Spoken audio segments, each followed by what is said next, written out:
ایک بہن کہتی ہیں کہ ایک دن میں اپنے گھر کی صفائی کر رہی تھی، اتنے میں میرا بیٹا آیا اور شیشے کا ایک شاہکار یعنی ڈیکوریشن پیس گرا دیا اور وہ ٹوٹ گیا۔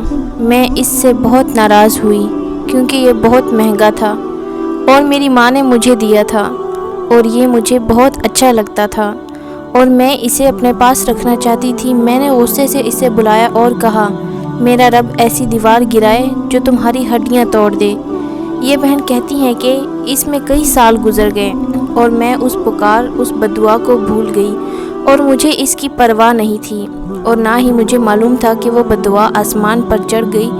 میرا بیٹا میرے اپنے بہن بھائیوں کے ساتھ اور وہ میرے دل میں، میرے پیٹوں میں سب سے زیادہ پیارا تھا۔ میں اس کو ہوا لگنے سے بھی ڈرتی تھی۔ وہ میرے لیے اپنے بھائیوں اور بہنوں سے زیادہ نیک تھا۔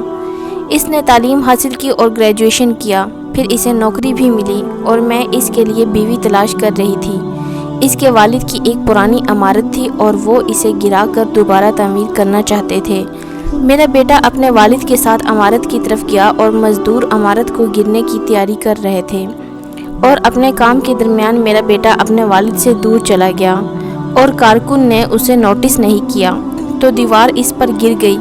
میرا بیٹا چیخا اور پھر اس کی آواز غائب ہو گئی۔ کارکن رک گئے اور سب پریشان اور خوف زدہ ہو گئے۔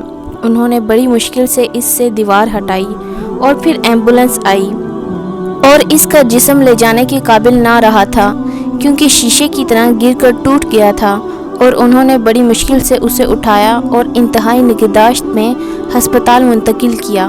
جب اس کے والد نے مجھے خبر کی تو میں بے ہوش ہو گئی اور جب مجھے ہوش آیا تو گویا اللہ تعالیٰ نے میری آنکھوں کے سامنے وہی گھڑی بحال کر دی جس گھڑی میں نے بچپن میں کئی سال پہلے اس کے لیے بددعا کی تھی اور مجھے وہ بددعا یاد آ گئی۔ میں روتی رہی اور روتی رہی یہاں تک کہ میں دوبارہ بے ہوش ہو گئی۔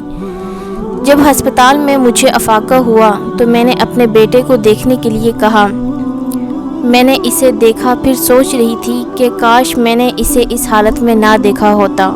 ان لمحوں میں دل کی دھڑکن رک گئی اور میرے بیٹے نے آخری سانس لی تو میں نے روتے ہوئے کہا، کاش یہ دوبارہ زندہ ہو جائے اور گھر کے تمام فن پاروں کو توڑ دے، بس میں اسے نہ کھوؤں۔